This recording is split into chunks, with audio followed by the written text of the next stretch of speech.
doing it again.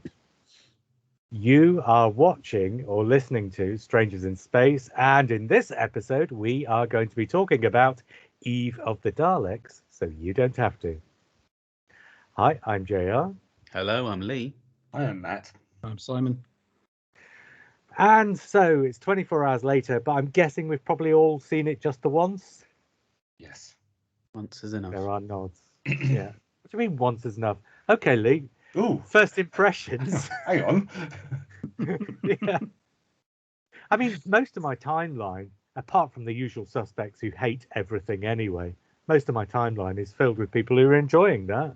And in fact, some people have said it's the best episode of the entire Chibnall run. I take it you don't agree then, Lee? No, I think it's the worst. Next to Orphan 55, possibly. Wow. Where's I know. that come from? Are you looking for a reaction, or are you? Have you honestly? got have you No, got I'm Pepsi honest Gold? about it. I came off the Okay, end I'll tell of it. you what. Have Before you we got get piles through, again? okay, before we ask Lee why he thinks that, let's quickly go around the other three of us and see if we're on the same page or an entirely different page. I didn't think it was the best. Hello. Hello. Hello, people. Hello, people. Right, other room My name now. is Ruben. For listeners, that's Lee. Really dislike it. Bye-bye. Close the Bye. door behind you. Bye. I'll remember next time to lock it. Good. Brilliant. Leave the room. Well, that certainly changed your opinion there, Lee. Yeah, I love it now.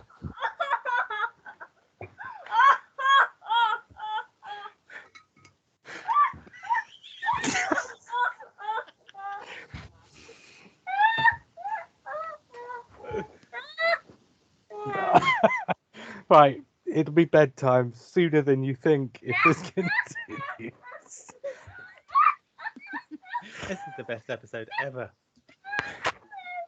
I'm not sure what the audio version of this podcast is like.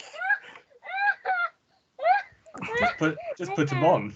Be fine. Right, he's not watched it. That's the trouble. Oh, Otherwise, Ruben, tell everybody what you thought of the Jurassic Park films, because we've been catching up on the Jurassic Park films, haven't we? Oh, okay, so... The first one. Oh, okay. The first one is the one where they find out what's happening. Oh, yeah. I know that. Okay, did you enjoy that one? Yes. And did you like the second one, the one with the game hunters in it? Oh, yes. Come on. Yes. And so the third one, the one where they go looking for the lost boy. What did you think of that one? Good. Right, that is brilliant insight you're coming up with there, Ruben. I bet the listeners are really enjoying this. Now, back to the living room. Otherwise, I'll spank your backside.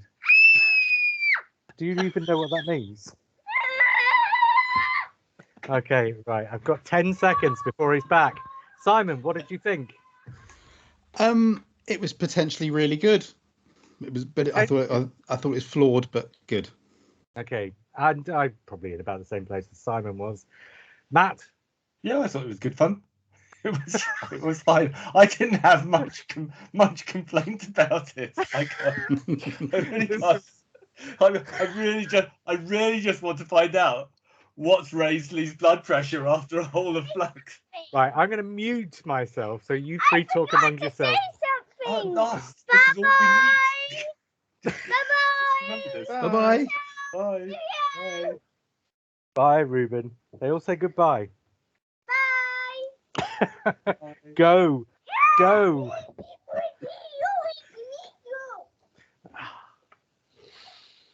I was Right, mad. Lee. Lee. Yes. What's the question? I don't know. Why I didn't have you no like it, idea. Lee? Why didn't you like it? I came away feeling really unsatisfied, and I feel like there was a lot that was going on in there. There was a lot going on in there that was quite important. Hey, Ruben. You're a little bit quieter. A little bit All right, quieter. Rubes. All right, that was very funny, but enough now. Yeah, Come but on, a little come on bit every week, Ruben. quieter. Okay. You're talking over the telly. Okay, shut the door Ladies then. and gentlemen, Ruben, leave the audience wanting more. That's the trick. an example of what chocolate over Not the Christmas opposite. can do. Yeah, don't leave the Oh. parents wanting less. I thought there's a lot of things going on that could have been played out a little bit better. I've seen film Storage 24. There's the other one about the guys that lock themselves in and they've got a time machine. They keep going back into a storage locker. So when you film in a storage locker, you're really already starting off on a low budget looking thing, right? So the high budget part of it were the Daleks, which were excellent. Their firepower was great and the relentlessness was good. And I didn't have a problem, I don't think, with any of the actors or any acting, nothing like that. And there were a couple of good moments, but I just thought, well, it just felt like it was going over. And I know it's supposed to go over and over and over again, but I didn't care. I was caring less every time a minute passed instead of me going, right, what's going to happen now? Every time they're getting killed, and they got to a point where they realised they were getting killed many, many times, I felt that, all the tension disappeared because they're just waiting to get killed instead of actually having a go at the Daleks. You've got a storage locker full of stuff, including cans of beef and beans, which I was hoping they'd just chuck it at a Dalek for comedy. Do you know what I mean? Do a Shaun of the Dead on the bloody things. Just start grabbing anything and throw them. Nothing was happening. It was so, considering it's a lot of running around corridors, it was very still. It was a very stilted and still episode for me. Groundhog Day, it was not. So I thought. Anyway, I was JR, gonna have- what next? Oh yeah, JR, what should we talk about next? Oh, We I can't think thought- for ourselves. I thought I'd be annoyed at the Groundhog Dayness of it because I usually hate Groundhog Day stuff unless it's Groundhog Day and you get the humour going through. So unless it's Groundhog Day isn't enough, you have to have that concept plus some sort of hook. And there was that for me in this. I really liked the jokes and the performances. And the fact that it was a shorter time each time, that made it a difference from Groundhog Day. There was a feeling of like they're running out of time to do a plan. So they rehearse a plan in 10 minutes and then they find out they've actually got 5 minutes to do it, and then they've got 3 minutes, and then they've got 2 minutes. So their kind of plans are kind of condensed and condensed and condensed. It was cheap. It was clearly a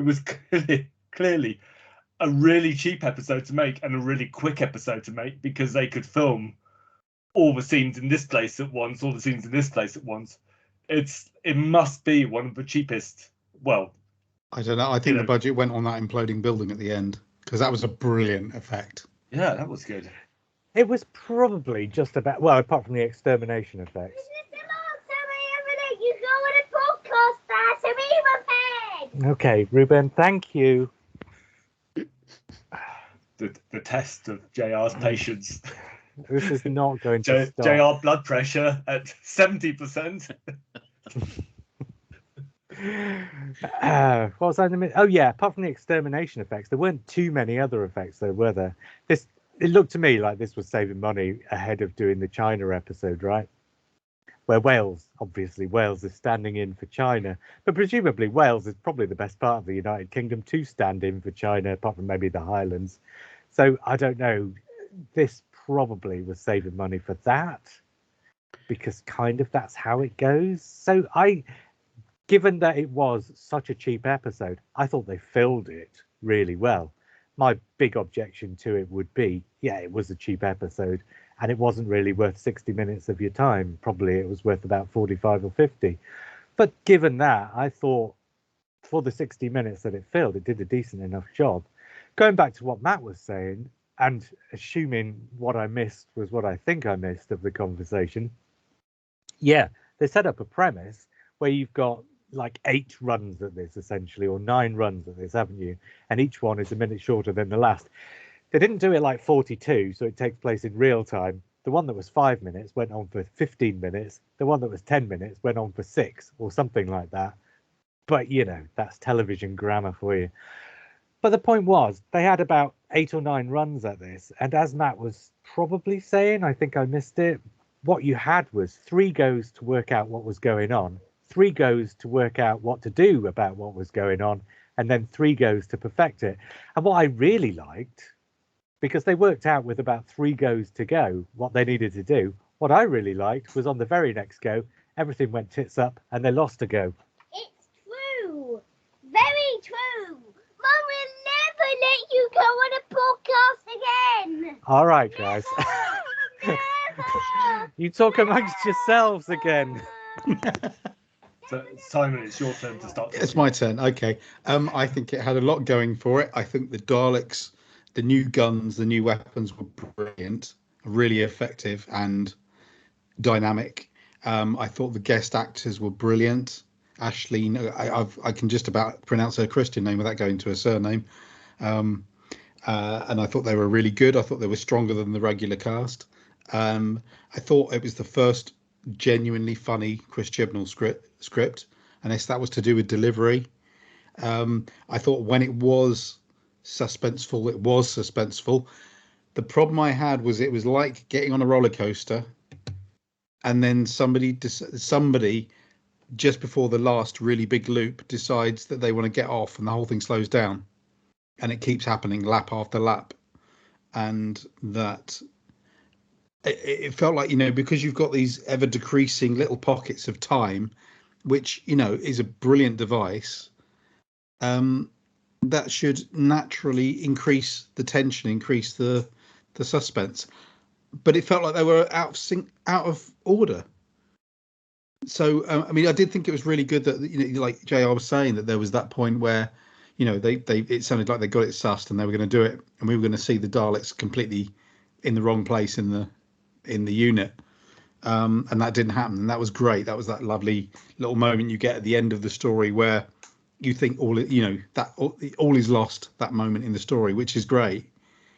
And then it went flat. The whole thing with Yaz needing to say how she feels about the Doctor. I have just a feeling don't. that'll be a different subject in a minute. Yeah, that'll be something to talk about on its own. And I understand why that was there in the story, because the idea was that their time was limited and it may be the last chance to say something. It was completely fumbled, and it to the point where actually this is getting in the way of the story, and this is getting in the way of the pace of the episode. And it was a bit like being back at the Saranga conundrum, where you've got those discussions in the back corridor when they're about to all die in an explosion. They're trying to work out how not to die, but they think that this is the perfect time for everything to slow down, including the score. The music was even slowing us down. And me and my daughter are looking at each other saying, "Oh, for God's sake, get on with it!" It did feel like a direction was thing. off. Sorry, it did feel like a direction thing or a production thing. Right, I'm going to butt in. Oh, I'm going to be back in about 15 or 20 minutes, so you 3 just carry on without me for a bit, okay? Okay. Yeah. No, I think you're right. The direction felt like it was letting the guest stars, and I'm presuming the Irish girl is a comedian. Actually, I don't know who she is. I presume but she's an actress as well. She's starting to be in quite prestigious. Right, but she obviously started out as a comedian, because she started out as an actress and then became a comedian. So I think she went to acting school. Oh, well, whatever. She has comedic bones. She's been on the stage doing stand-up comedy. I don't know who she is, but I just got it straight away that that's who she was, because they were basically letting her just ad lib or just do whatever it is she wanted to do, which is fine. The other guy didn't. I don't know who he is. He's also a comedian. Right, so I don't know whether he's standing there smiling and hoping everybody just knows that he's there in an episode of Doctor Who, and everybody's like going to stand up and go, "Hey, it's him." I don't know who he is, and therefore he fell flat for me until the end. I liked the fact they got together. I thought that wasn't very well done necessarily, but I do like I knew they were going to end up together anyway, but on the offset. But I think once they did get together, that was quite fun, and I can imagine them being together. But I kind of wish that had happened a little bit earlier in the episode, so they could work together a little bit more. There's been a bit of pushback in the idea that he was presented as a kind of comically creepy, as a comic stalker to start with, which was only comedic in the way that they were sort of saying this is comedic, when in fact he was quite creepy in the beginning, wasn't he?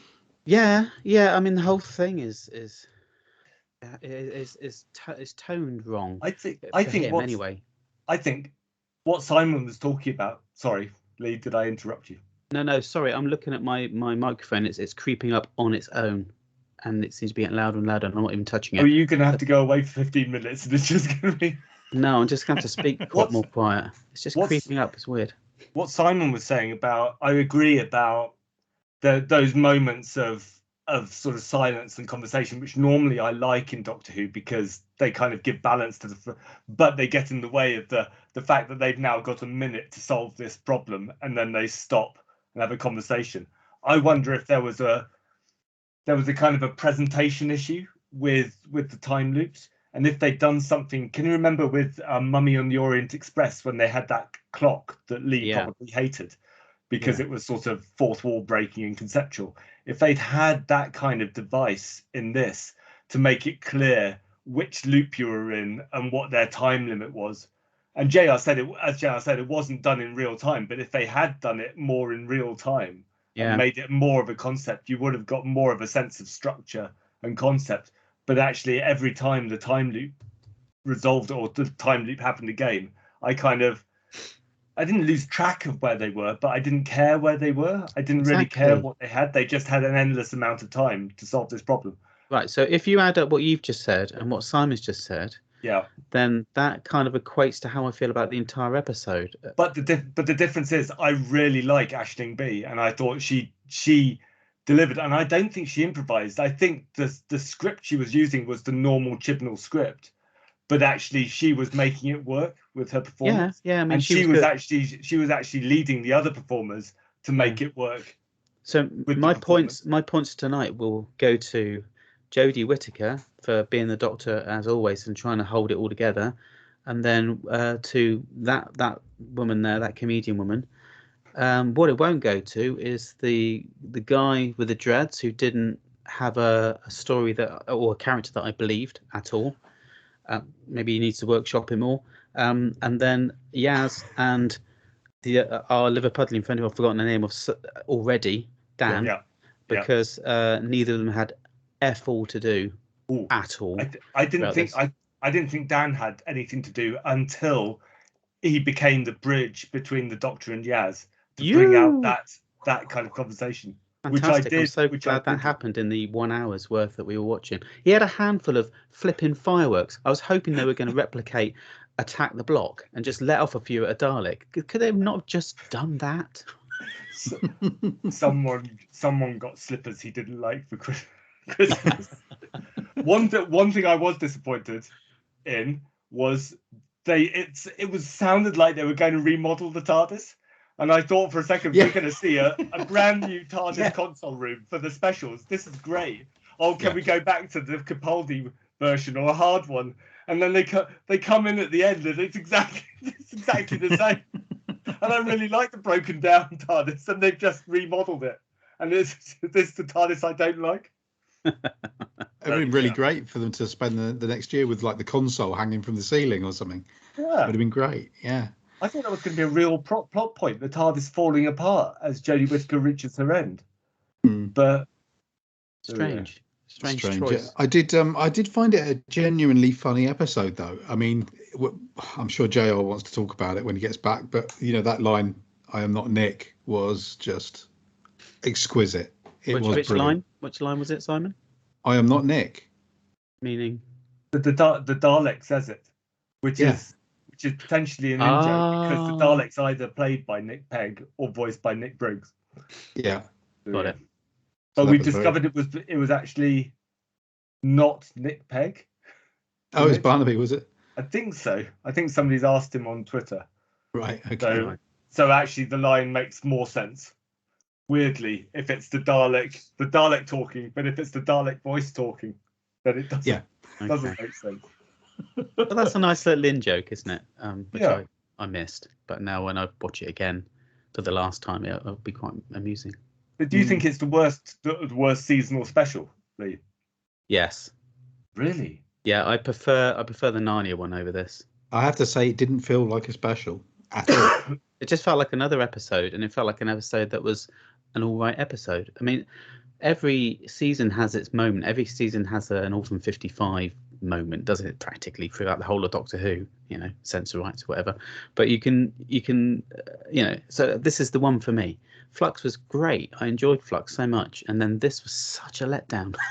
At the end. I mean, even if it was one Dalek, it might have even been better if it was one Dalek instead of increasing amount of Daleks, which I didn't really care about. I thought if it was just one, you could build a relationship up with that Dalek even more, because it remembers. So it remembers in its learning. So therefore it could remember the names of them and say, you are Dan, you are an enemy, or whatever. And there wasn't enough. You say there were jokes, but I don't. Apart from the Irish comedian, who was genuinely funny, I didn't feel there were any other jokes in there that I laughed at. I don't. Well, why didn't they just smack a Dalek over the head with a Monopoly board? What was the Monopoly board all about? You say that Aisling B was the only thing that was funny, but she was in most of it. So it was like pretty much every scene had her. Which is why I feel like the director or Chibnall or whoever has given her this role, they knew that she needs to be given more airtime. She outshone the Doctor in that episode, Jodie Whittaker, and that's not what you're supposed to do. The Doctor's supposed to spin in the axis of it's supposed to be in the middle of everything, and it doesn't matter who is there. But I think that's they will rise. I think that's kind of what this Doctor does, though. I think this Doctor does take a step back and allow everyone else to shine. I mean, that's essentially what's happened throughout the Jodie era, though, and I think that's a conscious thing. I think she.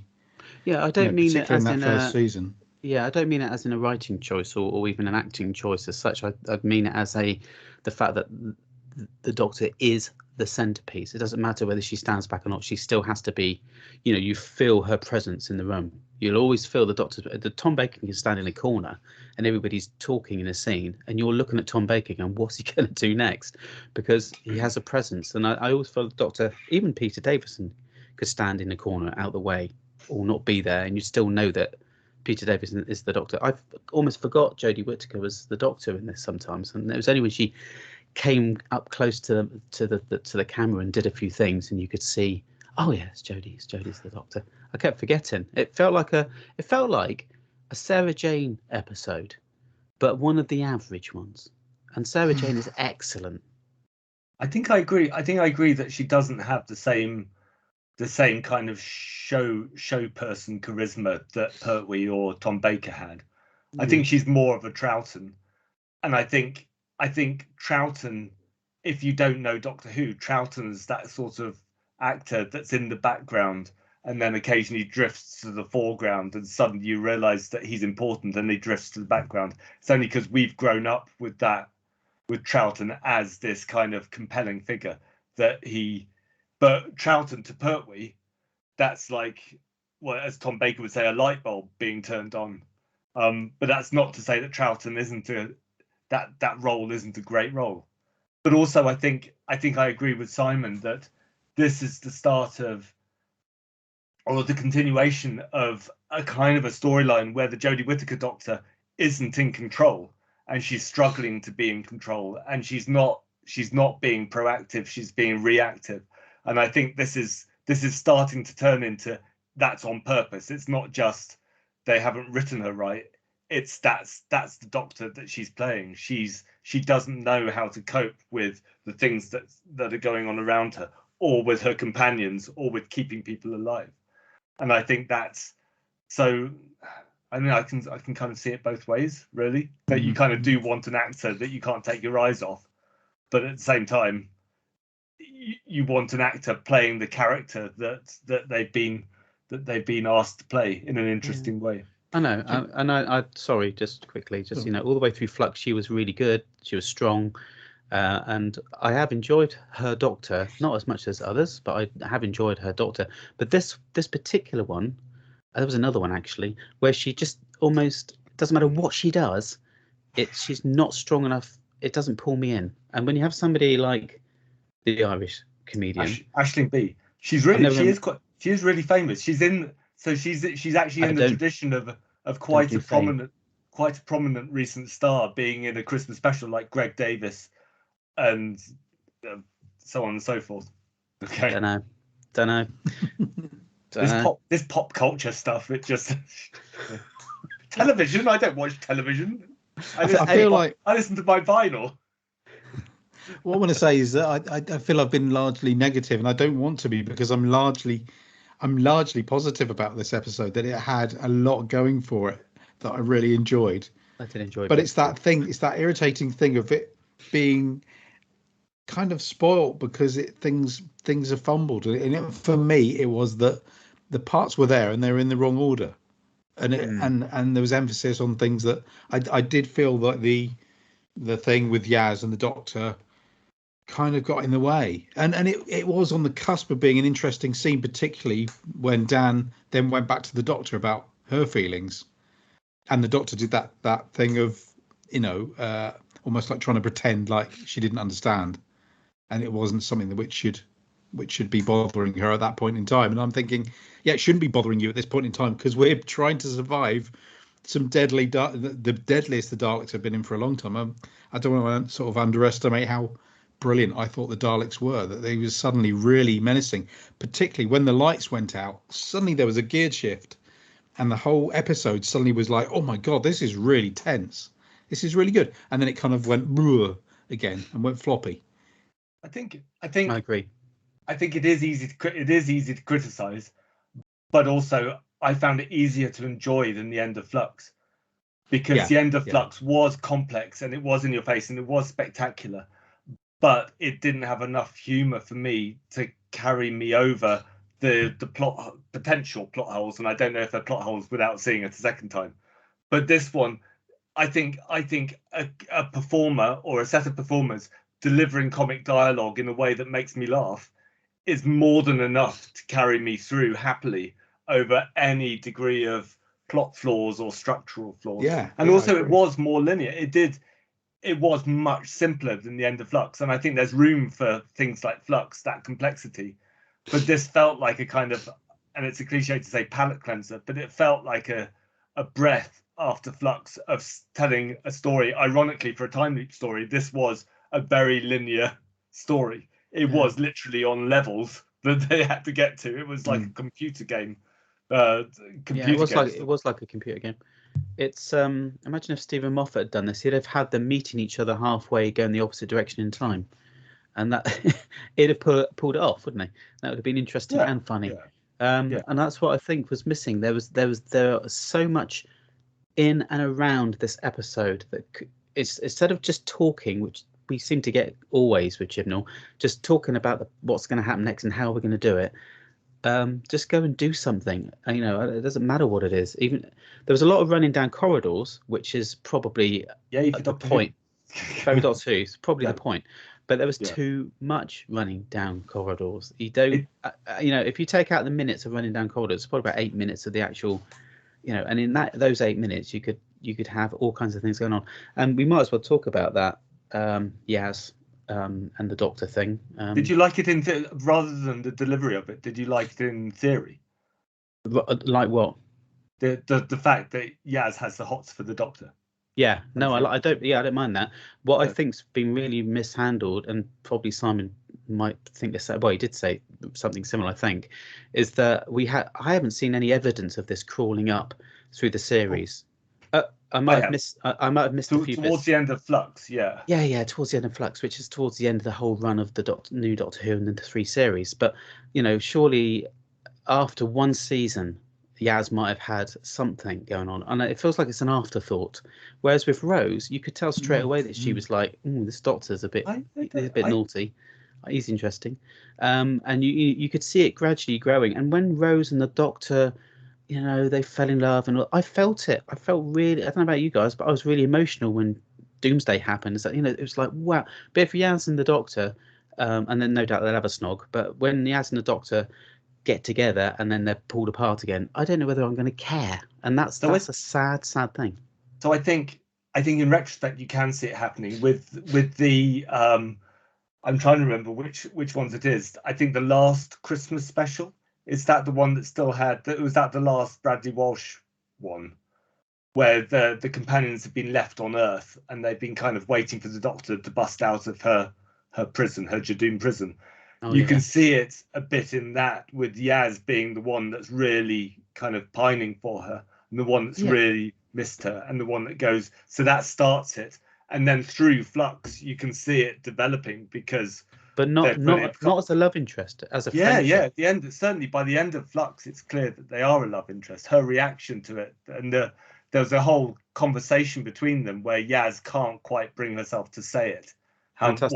What the Doctor feels. Yeah. So I was kind of ready for it. It felt like it had been seeded. Yeah. Anyway, I was Lee. I was Matt. Matt's not wrong though. People have been talking about this for months, for years. So clearly there was something there to talk about. It was just a case of, well, does he develop it or does he not develop it? And I think we saw in series 12 that there were things going on in Yaz's character that we hadn't recognised in series 11, but that tied back to series 11. And this just feels like a development of that to me. I've no idea what you've been talking about, so you just carry on as you were, and I'll just chip in where I can. It also feels like the setup for the end of Jodie Whittaker, because you give Yaz that emotion. It's clearly going to be the thing that the emotional punch. And you say you didn't get the same feeling as you did with Doomsday, but Doomsday hasn't happened yet in this, so there's still 2 specials. So 2 full feature length Doctor Who episodes to kind of build up. I suppose the big difference with this. The big difference with this, though, is the big question is: does the Doctor feel the same way? Is she just masking her own emotions, or is she literally not comprehending the effect she's having on Yaz? So I suppose that's the question that needs answering. Well, at this stage, she's had that bit of sort of David Tennant-y information that her time's coming to an end. So I'm imagining that she's discovered that her companion has feelings for her. She may or may not have reciprocating feelings back, but she knows that her regeneration is coming quite soon, and that's got to be a bit of a damp sponge on a relationship that's just started.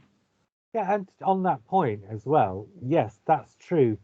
But also on the question of does she have feelings back, I think if she didn't have feelings back, she would have said something to that effect. Even if not directly, she would have said something that indicated that her response to Dan when he asked the question would be, what are you talking about?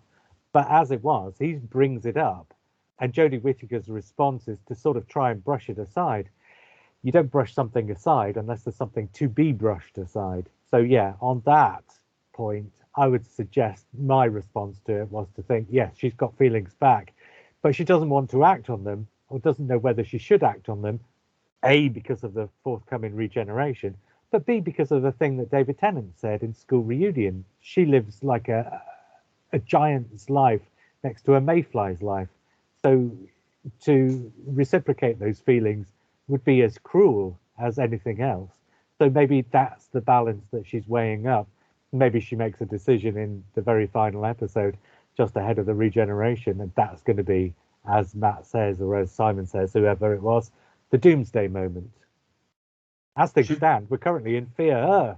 Should we go back over what we've said and ask JR for his opinion of them? No, don't worry about it. Structural and pacing issues? Well, going back to what I said about some of the lengths were like closer to a quarter of an hour and other times it was closer to 5 minutes. I didn't think there were pacing issues, and I thought the structure was fine. What he was trying to do was, as each segment got shorter, so you learn more about the situation and the characters learn more about each other, so it becomes necessary to put more in the later segments, despite the fact that they're supposed to be shorter. And I thought that was a balance that, by and large, for me, that was a balance that just about survived, that was done fairly well.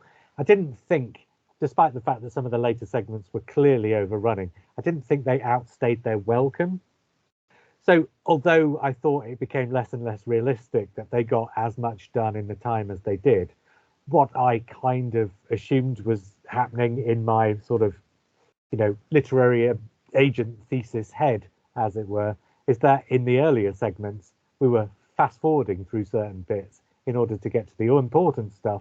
And in the later segments, we were seeing two things that happened simultaneously, one after the other, in order that we didn't miss anything. And that's why the later segments were lasting longer and the earlier segments were sometimes shorter. So I didn't think it was an issue. And I thought it was important that we got more character development later in the episode. So any issue that I might have had with it, I forgave because I thought it was a necessary part of the development of the episode. So it wasn't a problem for me. What about the guest cast? Yeah, Lee liked Aisling B, but didn't like the other Johnny guy. Salmon. Yeah. I thought they were both okay. Aisling B kind of does a performance, doesn't she? She has a shtick, and she basically was doing her shtick in this. And it's a very good shtick, and I think she does it really well. And I thought she opened it enough in this that we could kind of feel that there was a real person underneath. And the sort of video phoned in Pauline McLean bits helped a lot. They were brilliant. Yeah. They were the best bits. Yeah, but it was a shtick, and I don't think there's any getting around it. There's been a lot of people on my Facebook timeline and Twitter timeline saying, "Oh, Aisling B blew Jodie Whittaker out of the water. Isn't it amazing when the guest cast does that?" Lead Lee star. said that. I kind of agree. No, I think I didn't say it like that though. Yeah, you did. Yeah, we did. JR will see this. I did not say it like that. You know you've been recorded, Lee. What happens is you've had this performance from Jodie Whittaker for the past 29 episodes or whatever it is. So you're used to it and you take it for granted. And what you're looking for in Jodie Whittaker is for her to do something different to what she normally does. And if she doesn't do anything much different from what she normally does, her performance you entirely take for granted. So her performance could be as brilliant as anything, but if you've seen that performance before, it's not new and you're not taking it in. Whereas Aisling B has come into this, and this is the only time she's done 60 minutes in Doctor Who. So she could be half as good as Jodie Whittaker, but she would still outshine her because that's where your attention is being directed, whether vertently or inadvertently. So I don't think Aisling B blew Jodie Whittaker out of the water. I thought they were probably both about on a level. I thought they were probably both about as good as each other. But like I say, Aisling B is where your attention is directed. And so you're taking a lot more notice of what she does. I have to be honest and say that I don't think I've ever seen Jodie give a performance that piques my interest like Aisling B's performance did. Well, in the whole time she's been on the show, I've always felt that there's more to it. There's more to her. I know there is because I've seen her in other shows. I just don't feel that that's ever. Maybe so, hit the but spot. imagine if you'd had that performance by Aisling B 29 episodes in a row, you would be as sick and tired of it by now absolutely. as I was of David Tennant by about Fear Her as it goes. So yeah, I thought Aisling B was the shining star of this episode, but that's not to say I thought she did anything particularly brilliant. I just thought she did her shtick well enough that we warmed to her quickly enough and were entertained by her plenty enough through the episode that when it gets to the end of the episode, she's the one you care most about. But I don't think that reflects badly necessarily on anybody else. I think that's just a sort of result of the way the episode was put together. I do like the phrase about having was it finding somebody weird or something like that, and then that being reflected onto the Doctor and Yaz. When I thought that was nice. Yeah, absolutely. There were several nice bits in the episode. Obviously, the best line in the entire episode, well, apart from the reveal the reveal at the end, had me absolutely wetting myself with laughter. But the other thing that made me laugh a lot was "I am not Nick." For all sorts of reasons. Have we talked about that? Yep. Very briefly, yeah. Yeah. Did you get the inadvertent subtext? I assume you've all seen the Christmas episode of Ghosts. Yes. Right, in the Christmas episode of Ghosts, the woman who was in the very first season. No, you're not getting spoilers here, Lee. You can put them back in, Lee. I'm not spoiling anything. Can't hear you. What? Yeah, go on. I'm not spoiling anything, Lee. I'm talking metatextually rather than fictionally. I will mention a name, but it will mean nothing to you. No, go on, you carry on. Right, it's I am not Nick. So the first layer of humour is that it's Nick Briggs who's saying I am not Nick. The second layer of humour is that it's Barnaby who's inside the Dalek rather than Nick Pegg. So it really is not Nick, despite the fact that it actually is Nick.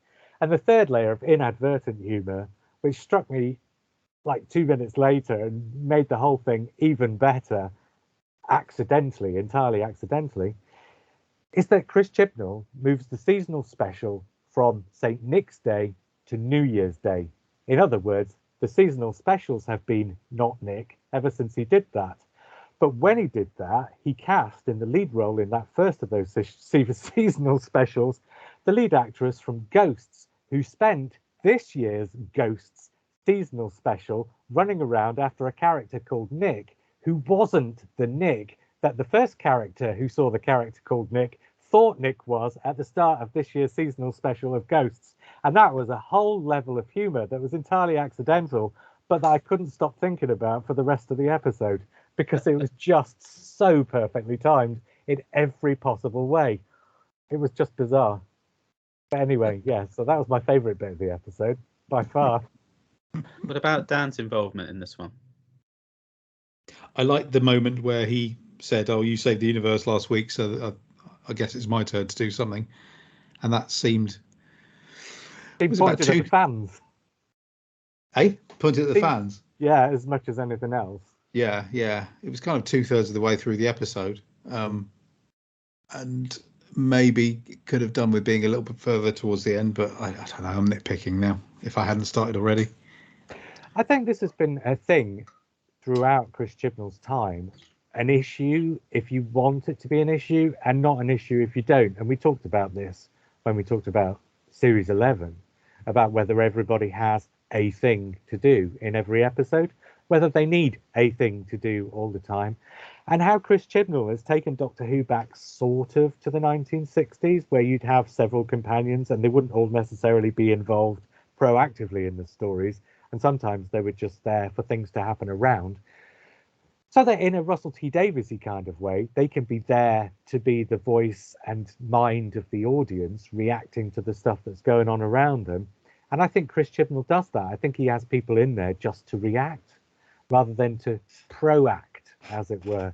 So Dan's not really there to do anything, and Yaz is not really there to do anything, as they are just to facilitate what the guest cast are up to, which comes back to what you were saying about Aisling B, right? I think there's a case that Dan and Yaz in this are starting to reveal what they're there for. So Yaz is the unrequited love, and although that's not a major part of this plot or this story, it's a major part of the series, clearly. And Dan is there to interpret what Yaz is feeling and to interpret what the Doctor is feeling, because Yaz and the Doctor know each other too well and aren't communicating, and Dan's there as that kind of mediating figure who doesn't really know. Well, he knows Yaz really well because he's spent 3 years, but it's one of those depending on the requirements of his character, he either doesn't know her very well because he's only known her for as long as we've seen them together, or he knows her well because he's been with her for 3 years. So it kind of comes and goes either way. He's either the new companion or he's like a Jamie figure who's been around for ages. He's the TARDIS love translation circuit. Yeah. Did you like Wurzel Gummidge, Lee? Loved it. Oh, okay. Of course. Was that the final Wurzel Gummidge then? Possibly. He's rumoured to be making another or starting another Detectorist series. He's doing certainly something else next summer, because they've said there's definitely not going to be a Wurzel Gummidge being made next summer because he's working something else. And after that, the kids are going to be. It's basically at the stage where the kids are getting too old to. Yeah. Which is probably a good thing. He said there were going to be 6, didn't he? And although they've come out in a different sort of time sequence to what was originally envisioned, there have been 6. And that last one, I've not seen these 2 yet. I've been in and out of the room as they've been on, but I've not actually sat down and watched them. But I've seen enough to see all the returning cast members in episode 6 and think to myself, yeah, that's exactly how you do it if you were bowing out, right? Yeah, I think it might be the last one, but that's fine. We've had 6 brilliant episodes. So. Yeah. Yeah, he hasn't dropped a ball in three seasons of Detectorists and a Christmas special, and then 6 episodes of Wurzel Gummidge, and that's been most of his writing and directing canon on television, I think. I have to say, I thought the thing that I'd heard he was doing next year wasn't another series of Detectorists, but something else. He was starting something new.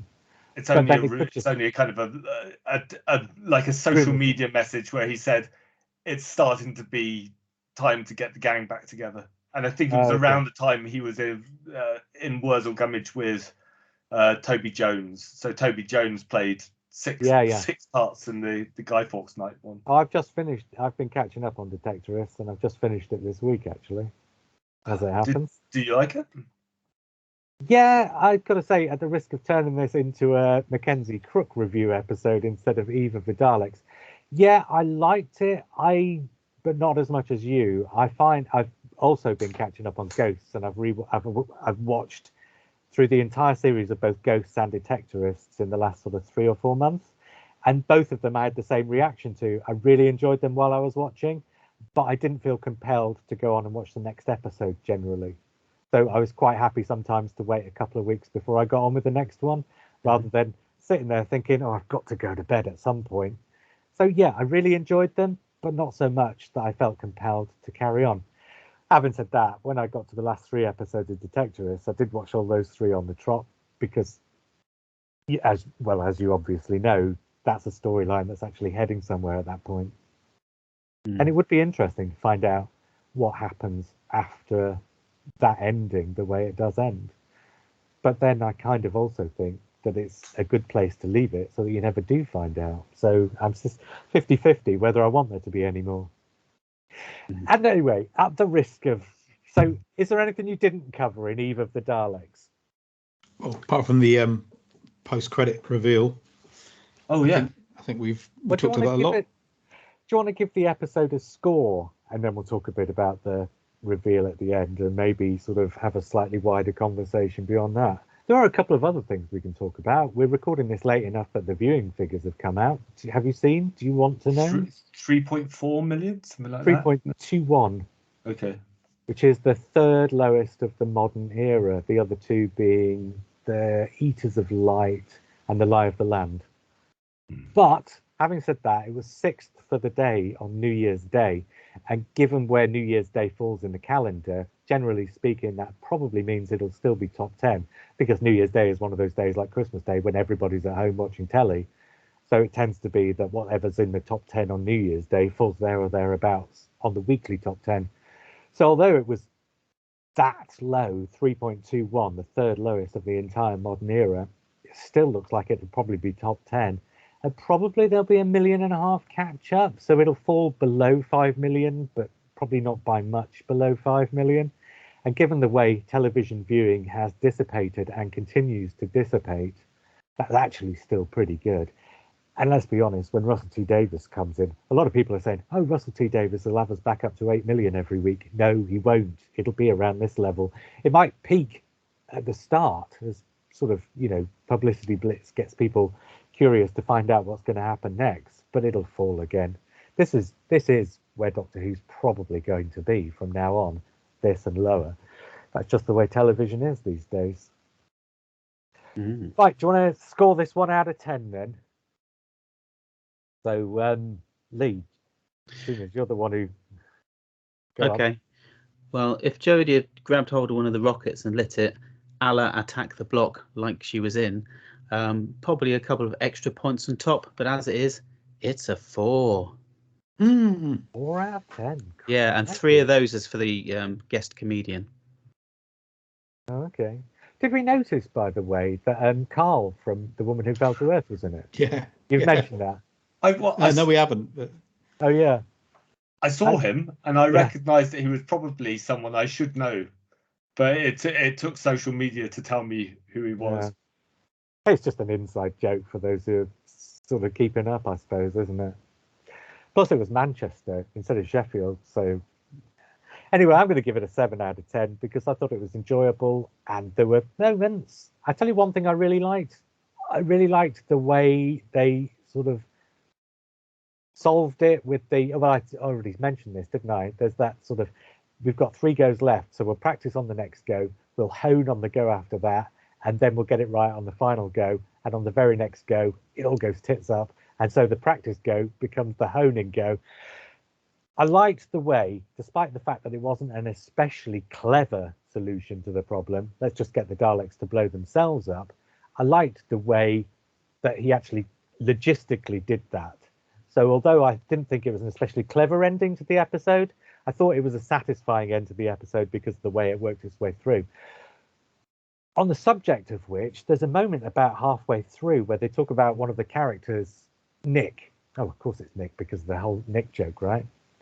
And if Nick doesn't survive beyond the 4th minute of this go through, does that mean he'll even be in the next go through because he dies 5 minutes in?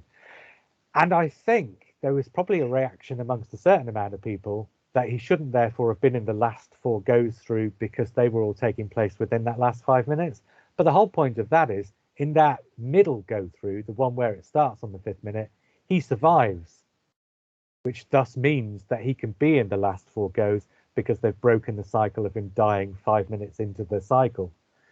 So a couple of people I saw were starting to flag that up as a problem. It wasn't a problem. It was something that was actually solved on screen. And that's what I liked about this. It was solving all its things on screen, and it was fairly funny, and it was engaging, and I wanted to know what was going to happen. But I didn't especially buy into the romance story because it kind of, those 2 actors, for all that I say, I don't think they're doing anything wrong. At the same time, I'm not buying into the emotional stakes. So I didn't buy into the emotional stakes there. And it was kind of cheap and a bit of a runaround. So for me, it's a 7 because I don't think I could really give it any higher than that. It may improve on subsequent watches. About you, Simon? I'm in very similar place to you. I feel like it maybe deserves a 7, and it probably will, as you say, on subsequent viewings. But I've had the figure of 6 in my head for quite a while. It seems really harsh because there was a lot I liked in it, but it was undermined by probably directorial decisions or maybe editing decisions more than anything. I don't think it was in the story. I don't think it was in the writing. I honestly don't. I think it was somehow it was the things didn't balance up as they should. So 6 from me. Fair enough. How about you then, Matt? I'm going for a 7, which means that Lee's wrong. I think it didn't. I didn't become anxious watching it. I was kind of quite relaxed watching it because I trusted the guest cast, because there wasn't a lot going on, because it was fairly linear, and because it didn't need to sort of, unlike the end of Flux, which really needed for me to get the landing right because it's the climax of this whole season. This just had to tell a small story involving running around corridors with some Daleks, and it did that perfectly adequately with some humor. So there was nothing. I didn't have much to complain about. I mean, when I'm starting to take it apart narratively, yeah, there's a lot there, but I didn't do that when I was watching it, so I was perfectly happy. Speaking of Flux, did you talk about the fact that she was repairing the TARDIS at the start of the episode, and that's what caused the... So it was, and this is an episode that's not going out on our audio feed until after this one. So in our next episode, which we recorded a week ago, I will have spoken about the fact that I thought the damage to the TARDIS was caused by ramming into the Flux, and they confirmed that this episode, which I kind of says to me that all the things that we got to the end of Flux and thought, well, they weren't necessarily solved, unless you sort of stop and say, well, actually, there was something going on which could be the solution to that. And for me, the fact that that thing that was going on that was the solution to that element of Flux, which has been confirmed this week, means I don't necessarily need all the other things confirmed, because I think I can just add those up for myself. So the universe being put back together is partly a result of the Doctor stopping the Flux when she did, and partly a result of the Ood on the Division ship putting things back together. So I don't need those things.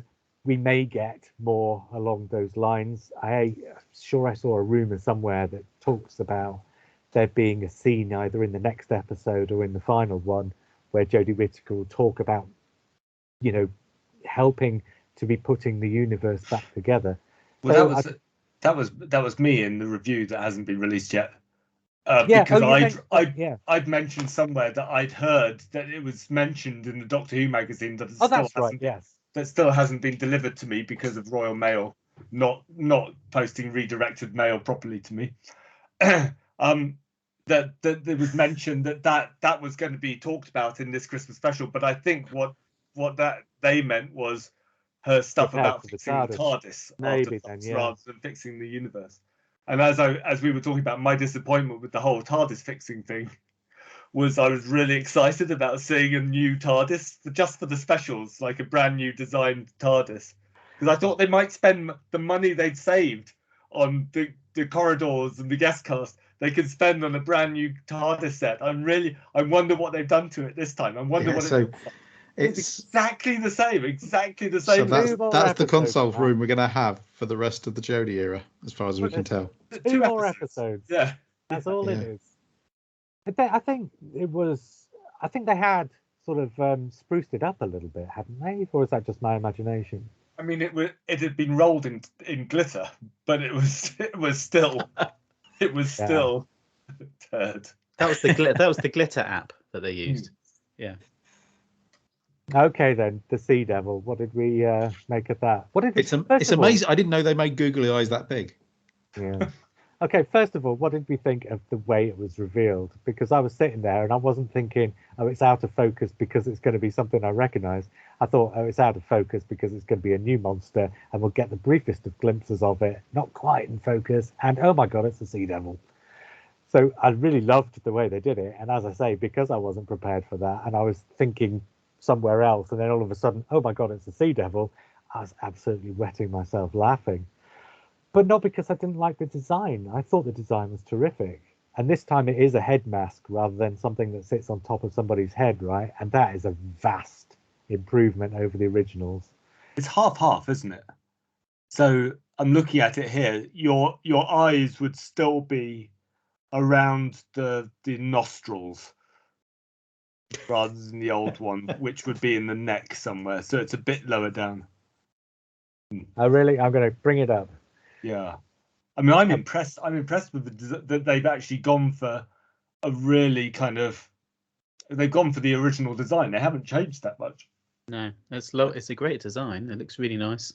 It smiled, which was interesting, and it had a personality, which was great. There was subtlety to the movement. Yeah, the lips moved very subtly, didn't they? And I just think it's interesting that if they can do what they did with the Sontarich, which is basically take the old design and make it work.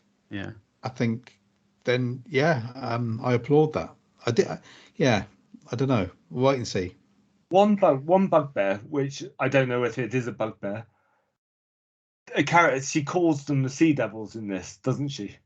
But they're not really called the Sea. That's just the sailor in the Sea Devils, like a rumored, like a catchphrase for them. Whereas actually, if this was Pertwee talking, he'd say, "Oh no, they're aquatic Earthene aurists or something." I think the ship is. Wow. That was almost like he was in the room. On that one, though. They're submarine lizards. I wish my friends from college days were here because they always said I had the worst. It was the worst ever Sylvester McCoy impression. But I'd like to see them. Sorry? You think Matt was doing Sylvester McCoy? I did wonder for a moment. No, Sylvester McCoy is like evil since the dawn of time, whereas Pertwee is more aquatic reptiles. You see, they sound exactly the same. No, there's a even went into a bit of Terrence Dicks there as well. You see. So what? No, Terrence Dicks is more blue. So but it's the difference is where from my throat I'm projecting the impression from. I'm half expecting Big Finish to come to me. I know that they've gone with this tree Desperately guy, seeing if I've got a mute button for Matt's feed, I'm- but I can't but find one. I'm pretty sure Big Finish are just That's great, they have because standby for when Sylvester McCoy has too much work on. all this projecting from the throat, that brings us full circle back to the Sea Devils, where the actors project from the throat. I know the other two have. Lee, have you seen the full picture where you can see the costume? Yeah, I love it. It's plainly what do I say? Is it samurai? Is it like It's almost samurai like meets string vest. It's the best of both the original designs. and it's Put very slick together in a brilliant new way. and very slick. I don't know who's in the costume, but I'm half expecting a little bit of karate action or samurai action. Somebody on social media as well has conjectured that we might get a CGI Harrison. No, Merker, sorry. Yeah. I think CGI Merker. I think you're mixing up. So I think they probably moved from samurai to something Chinese. Yeah. Is it So Chinese? they were Is it China or Japanese. Japanese? Yeah. So they were Japanese in Warriors of the Deep with the samurai stuff. Now Yeah. they've got more.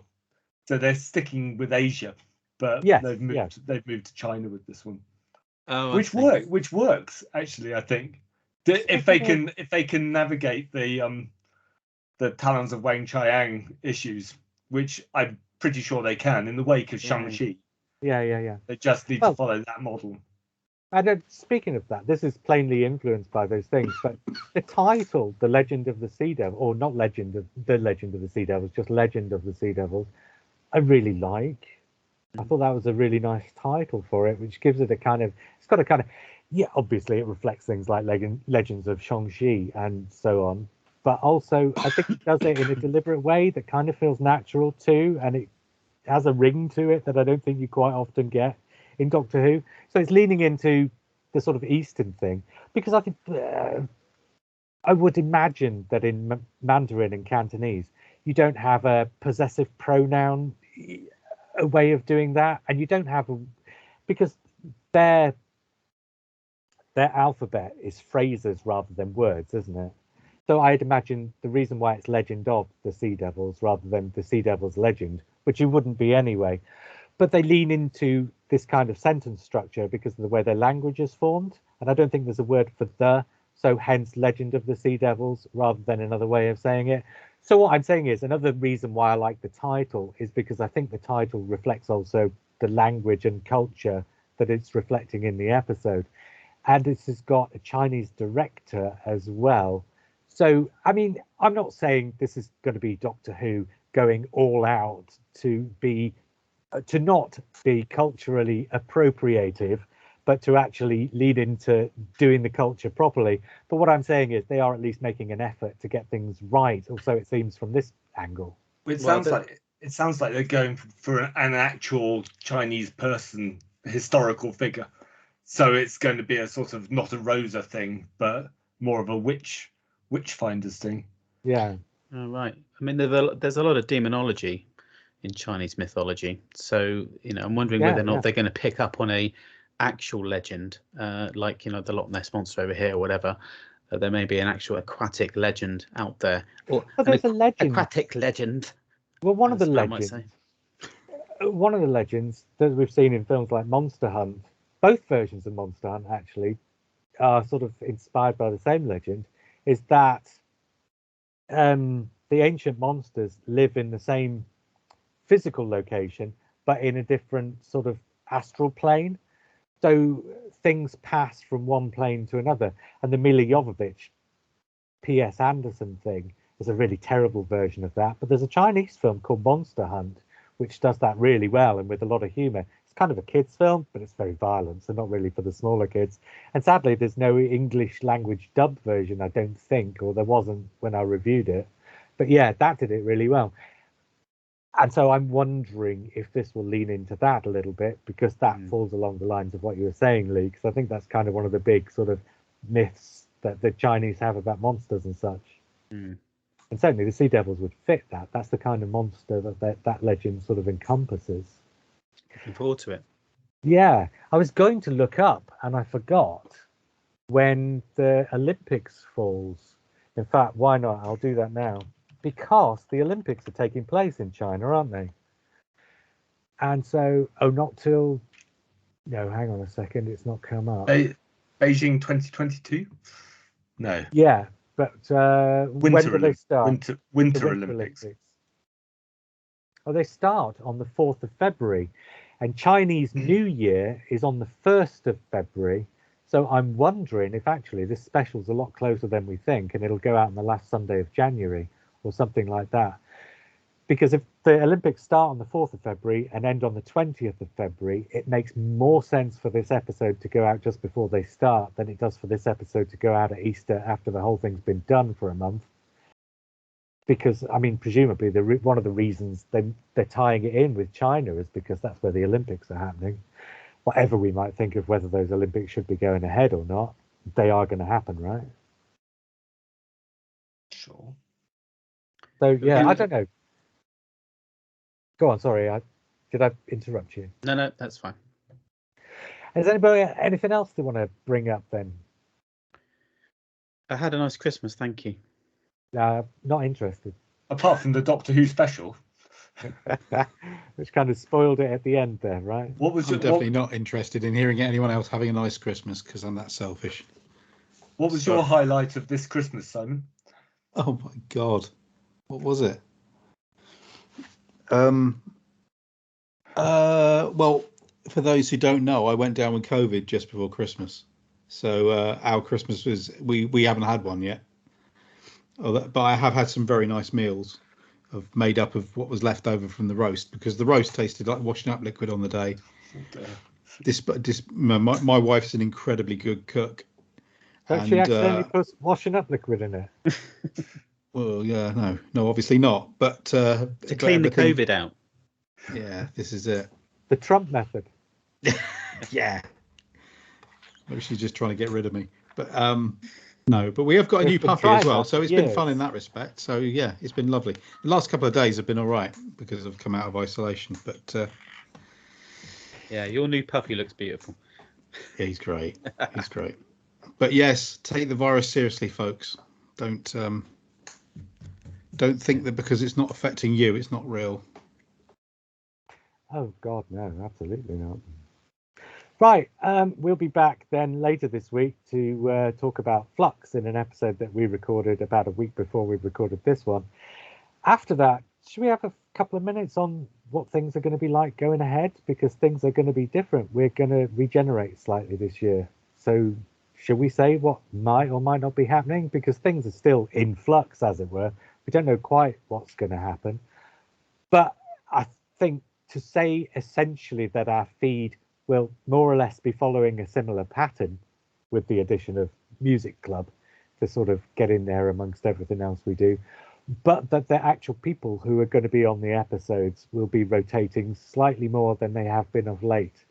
So our rotating lineup is going to become more of a collective than a sort of core host team. So there may be other faces who are becoming more regular, and some of these faces might be becoming less regular.